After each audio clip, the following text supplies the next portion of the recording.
And we're live. Hey everybody, how you doing? It's your man James, Mr. Sequential Treasures, back again with some more live stream action for you.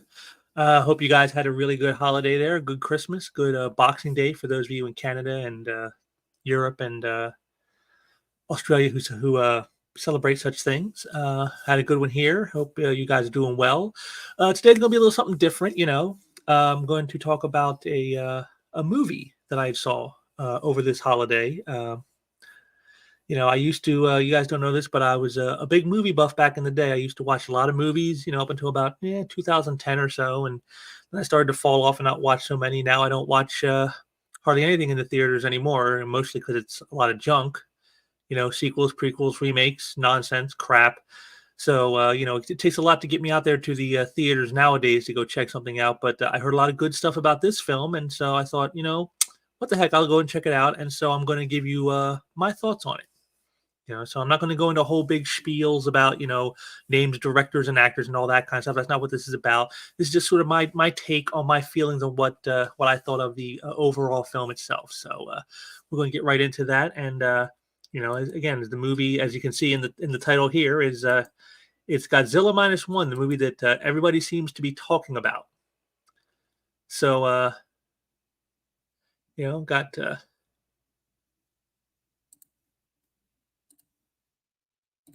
Mark, hail, my friend. Glad you could make it. Glad you could join me here. Like I said, a little something different. Trying to end out the year with some fun stuff for you guys. So I thought I'd end it with a little something different. So I'm going to share the screen here.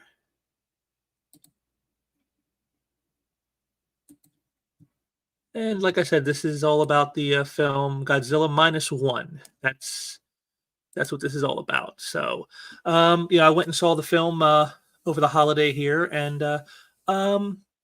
it was pretty good. I gotta say, I was very impressed with it. For a variety of reasons. There's the basic premise is you have a kamikaze pilot near the end of the war who sort of cowers out and doesn't fulfill his kamikaze duties, and has a run-in with Godzilla at the very end of the war. And then when he returns home to his smashed, city, he finds that life is not so easy for him, because, if you know anything about the Japanese culture, it's all about honor and, devotion and that kind of thing. And by, refusing to do his duty, he's kind of like a disgrace in a way. And so he tries to rebuild something of a life in a smashed landscape. And once again, the monster of monsters returns, and he ends up in the end trying to, he makes friends along the way and tries to redeem himself by helping them to take out this monster that's threatening all of Japan. So in the wake of a world war. So kind of an interesting concept, an interesting take. What I liked about it was I did think they did a real good job of like showing you, here's our hero here, played by the actor. Now I'm probably going to step on these names. Ryun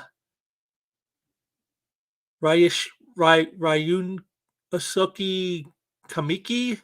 Yeah, I'm going to step on these names, folks. I am not a man when it comes to knowing these kinds of names. It's for me, Japanese and Russian type people, it's like almost like you run your keyboard, finger across the keyboard, and it's like, all right, that's their name. And it's like, because that's just how it is for us Westerners here, us silly Americans. So again, I apologize for any mispronunciations, but but here's our hero. He's the pilot that cowered out, and then I just really like the way that they portrayed him. You were very taken to him. He came off as someone real. Like again, the whole thing of the Japanese culture, with honor and loyalty and all that kind of stuff. I liked how they played that up, and you really feel for this guy. Like he made a mistake. He made what he sees as a mistake, and he's feel like he's constantly paying for it. And you come to a point yourself where like, how much more can this guy take? It's like, he made a mistake, yes, but does he have to keep paying for it over and over? And I just like the character. He's someone you can root for, even though he's not necessarily like the happy-go-lucky type of character type of thing.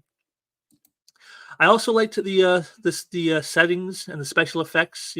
like this right here. Like, it's a great shot here, just a smashed city. This is like what he comes home to from the war, and of course, this is what happens whenever Godzilla shows up. Just good stuff. I liked the feel. I mean, the look of it, the looks of the buildings, the look of like the rubble here. Like, look at that. Look at as far back as the horizon line there. You can see all that damage. And like, I'm sure most of us have seen probably some war footage from you know uh from World War II, after Nagasaki and Hiroshima, and we saw how those cities looked and how Japan, how Tokyo looked after firebombing, from planes and stuff during the war, and we saw how smashed the landscape was, and this really did a good job with this. I really liked how they portrayed it. It felt authentic to the time period, which when you're going to do something set in a certain time period, you really need to portray it accurately, because otherwise you're going to break the whole thing. And our friend here, he gets a job working as basically as a minesweeper after the war. He gets on a boat with some guys, and they sweep for mines that have been left all over the place in the waters around Japan, both by the Japanese and by the Americans. And so that's a very dangerous job, and this is how they first come into contact with Godzilla. I mean, just like that right there. I mean, this image right here is like, to me, like, this is incredible. I mean, you can almost believe Godzilla is real with something like this. I mean, just moving through the water like a shark.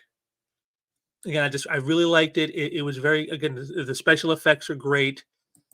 Of course, there's your prerequisite love interest. This one played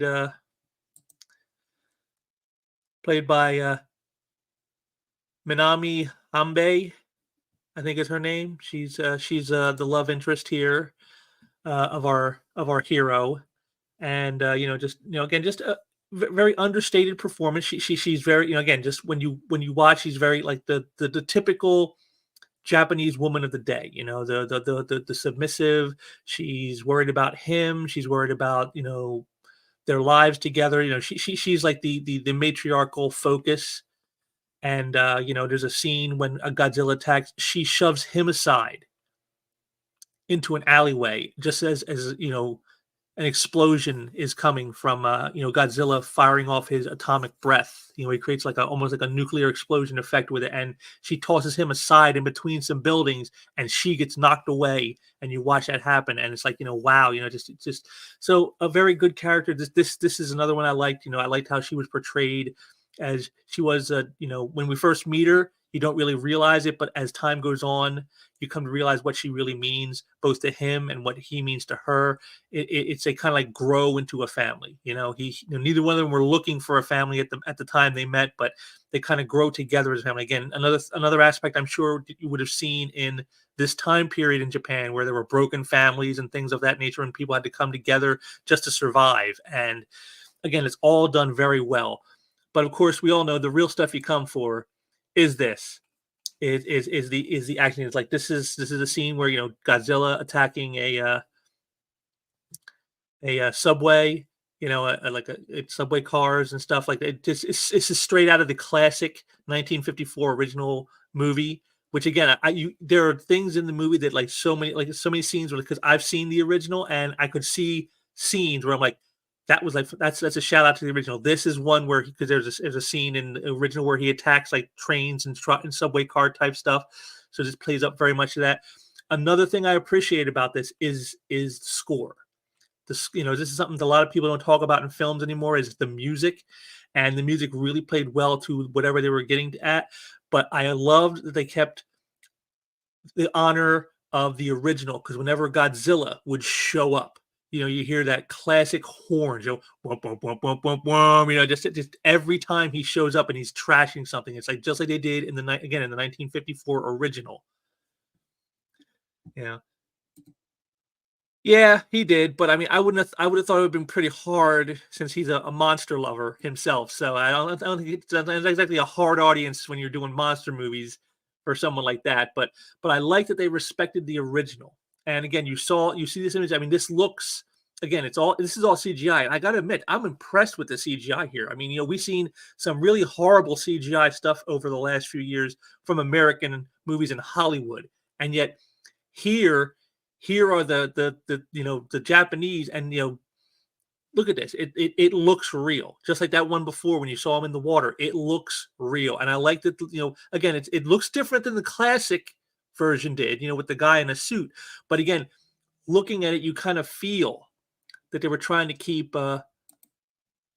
Here's again more of that great stuff. Like again, just the landscape from Godzilla. An attack. Again plays very well, and right here. I mean, look at this. This again plays right to the classic, and I think that's what this movie really did for me is it showed homage and respect to the classic, even though it was its own thing. Because again, the story isn't exactly the same. It's because and again, this is all born of the atomic age. You know, the because of the bomb and everything else, and that's what supposedly what creates Godzilla is nuclear testing creates the monster and all this kind of stuff. But they don't really tell you that in this film, and I like that they don't try to hammer it as much as they did, say, in the original Godzilla film. I mean, that was very much was a product of its time, the atomic age and everything. This one, they don't kind of focus on that so much, and it's a good thing, I think, because we don't really need to go over all that again, and I don't think we have the same scares for things that we did then about the atomic worries of the Cold War and things like that. But I mean, but just look at this image here of Godzilla. I mean, very respectful to the classic Godzilla films of the past. We got some more comments here. Here's from Brew Boy. Stop by to say I went to see this movie twice. It's everything a Godzilla movie should be. It made Godzilla scary and full of terror. Loved it. Yes, like I said, this is definitely much a throwback to the original film for 1954, where Godzilla was not like a monster who fought for humanity, who tried to save us from other monsters and that kind of thing. No, no, no. This is Godzilla as a force of nature. It's out there, and it just lays waste and destruction to whatever gets in its path. This is the classic Godzilla, and again, that's part of why I like it so much. It very much homages the original in certain ways. Again, certain scenes, certain images you'll see, even the roar. The roar is a little different, but if you listened closely, and I did, when he roars, there's an undertone in the roar, and the undertone in the roar is the classic Godzilla roar that we all know and love. And so again, just another appreciation for me. It's like I like that they respected the past. They said, they know, everyone knows what Godzilla sounds like. We all know that roar, and so they made sure to work it in so that all of us old schoolers out there can go, oh, whoa, that's Godzilla's roar, because that's something that's just like with the score itself, the music using the classic Godzilla music of the horns, the orchestra section of the horns whenever Godzilla shows up and he starts crashing through buildings and everything, those horns, those tubas, those trumpets and all that, those sounds, it's like just it's immediately Godzilla. You just know it when you hear it, and that's the kind of thing, it's that you don't really see much of. They don't have that kind of reverence for things today. And this was this guy here is the genius who comes up with an idea to try to get the monster, and he's played by Hideka Yoshido, I think is his name. I think he's the one.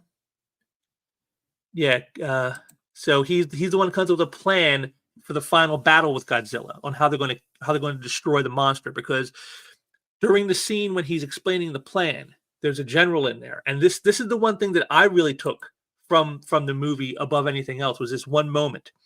And they're discussing the plan, and they say that it's going to require the people to do this. They could, because there's nowhere else to go to stop Godzilla, and people are like thinking, I got families, I got stuff, I don't want to die. And they're like, this general comes in, and he's telling them, he's like, look, we can't rely on the Americans, and we can't rely on the Japanese government to get this done. They're not going to help us. And it even tells you during the movie that America is not helping because they're more focused on the Soviet issue. They're more focused on like Russia being a great danger, and so they're not worried about what's happening in Japan. And the Japanese government is feckless. They have no ability to get anything done.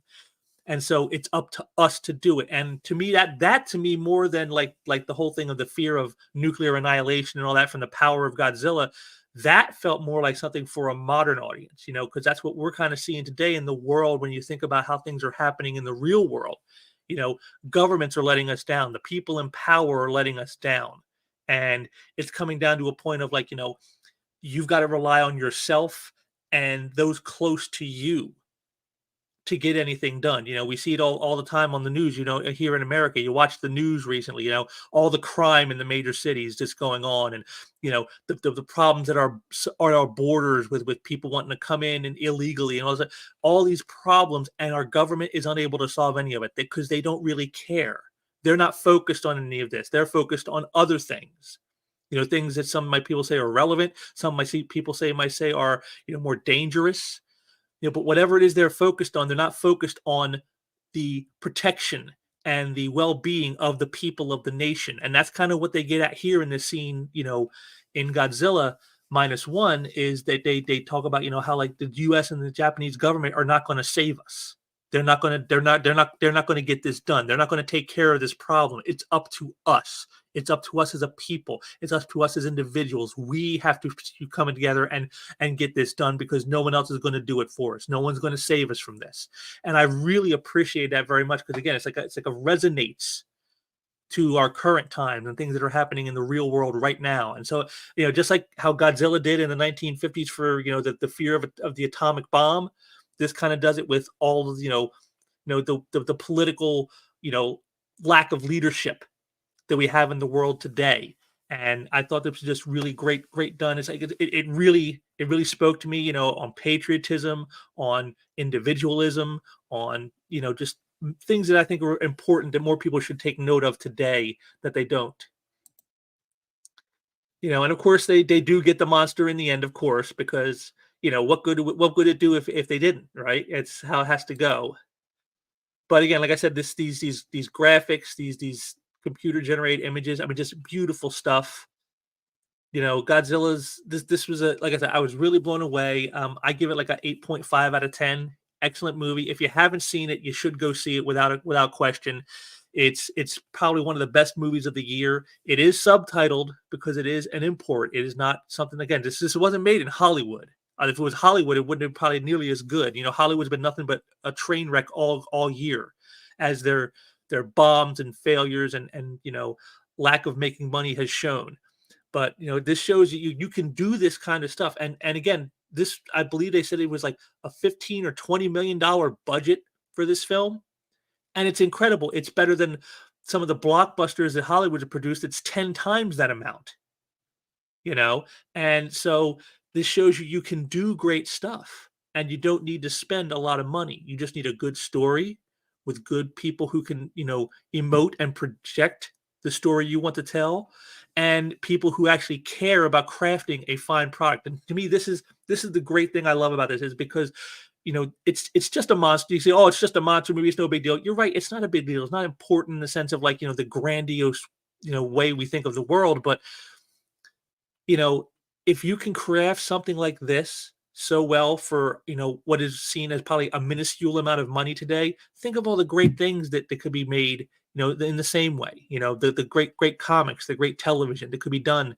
And you don't have to, spend huge budgets to do it. You don't need the big studios to do it. You don't need, the big stars to do it. You don't need any of that. All you need is people who care and who want to craft something, worthwhile, you know, again, if for no other reason than the sake of entertainment.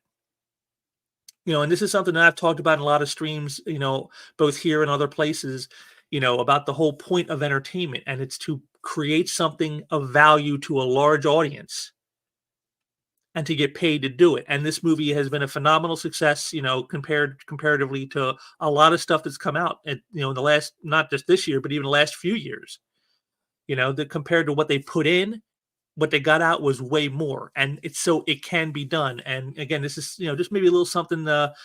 Those of you out there who are more creative minded, maybe you want to thinking, oh, should I create my comic? Should I create my movie? Do it, because if Godzilla Minus One can do it, just a disaster movie about a radioactive powered monster, if that can go out and make tens of millions of dollars of profit, then you can do it too.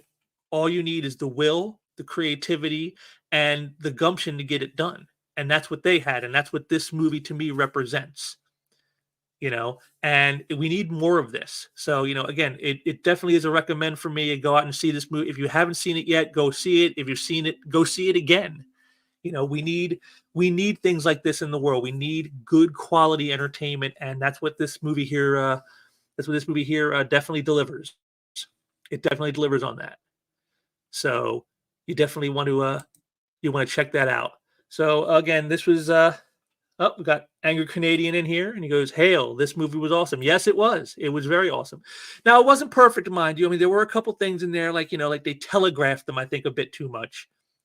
There's a scene relating to the plane that's used in the final battle where you'll see a scene, and at the minute I seen them talking about it, I knew, even though they didn't show it, I knew what it was going to be. And so it happened, of course. I'm like, I expected that. Then there's a scene where there's a letter that's delivered, and I knew exactly what that letter meant. I didn't even have to think about it, based it just, and then of course it turns out to be that's exactly what the letter was. So I mean, there are a couple things where they kind of telegraphed it, I think, a little too much, made it a little too easy to figure out what happened. But again, it was a very, very well done movie, very action packed, and the human dramas that take place during this. There's a scene where our hero is, he's trying to build his life up again, and it comes crashing down again because of Godzilla, and he thinks it's because this is his payment for his failure during the war. This is the people who died as a result of his inaction in the war. He's like this is because of this. This I can't have a life anymore because I was a coward. I didn't do my duty to my country, to my fellow soldiers, and this is my repayment. So I can never have a life. I mean, this is very very great stuff. The way it's done, very well handled. Lots of great human drama. Stuff about honor and loyalty, and the personal connections we form with people. All this great stuff. And so, like I said, it's very well done. Not perfect, but very well done. 8.5 out of 10. Definitely is one that people should go and see if they haven't already. And if you have seen it, go see it again. Because that's the way you get more good stuff. When you make things that are good and you support them, those things stick around, and then people want to make more of that stuff. you know. And so that's just what I wanted to get out today. Just a quickie, guys. This wasn't going to be a big long, 3-hour stream like I've done the last few here, but just a little something I wanted to do for fun. Like I said, I saw the movie. I was just really, really impressed with the production values, the acting, and again, just the whole way they just made a movie that was not to try to make you think about a certain thing or make you, uh, believe certain things. It was just meant for entertainment, a classic disaster movie with the king of the monsters, who, with this film, to me, has now retained or regained that crown. Godzilla is once again the king of the monsters, thanks to Godzilla Minus One. So I hope that the studio who made this, I hope they make more of them, and they put the same kind of care and consideration as well as the respect and reverence. Because don't forget, next year is Godzilla's 70th anniversary. Can you believe that? Godzilla, 70 years. That's crazy to think about. But I hope they make more. I hope we can see more like this, not just from this studio, but from many others. And again, I hope it helps fire off some other people with some good ideas to create some good things as well. Because again, we need more. As we've seen these last few years, the creativity in Hollywood and the comic book industry and whatnot is really, really low. They don't have anything to say outside of their usual lectures and political screeds, and it's just not entertaining. It's just not worth your money. So when there is stuff out there that is, I'm going to let you know about it when I can, and this is definitely one of those times. So go ahead and check out Godzilla Minus One. You will not regret it. If you like good monster movies, if you like good human drama, if you like just great entertainment in general, you'll like this film. And that'll about do it for this little review here. I just want to thank you all for joining me today. I hope you got a little something fun out of this. And just so you guys know, I got some more stuff coming up this weekend. As the year comes to an end, I figure it's always a good time to look back on things. And so I did this last year with Aaron Lepresti during our much lost and lamented Comic Art Convo, where we spoke on all the creatives who have died in the comic book industry the past year. And I enjoyed doing that last year, and so I decided I'm going to do it again this year. And so at the end of the year here, there's either Saturday or Sunday. I haven't figured out. You guys see how my schedule breaks down, but this weekend I'm going to be doing a special tribute to all those we lost in 2023. And again, it's just like last year. It's a pretty long list. So more than well over a dozen people. So a lot of people were lost this year, just like last year. So I just want to take a moment for us all to take a second there and remember them. Their great contributions to comics and just to entertainment in general, because these things matter. They matter to me. And as we're getting ready to start a fresh new year, we should always stop for a moment and pause and reflect on the year that was and what we lost in that year. So I hope you'll join me on that. I'll definitely have notifications out as soon as I can for that. And of course, as always, check those links down there. It's Pop from Pop Culture and me. We did our final why it's great for the year. It just went out today. So that's a little thing we do together. We get together on his channel and we each talk about a great comic that we love and why we think it's awesome and why you should check it out yourself. And so you can go and check out our final one for the year this year. And we're going to have more of those for you next year. So it's definitely some more stuff to look forward to. And once again, I thank you all for joining me today. And until next time, take care.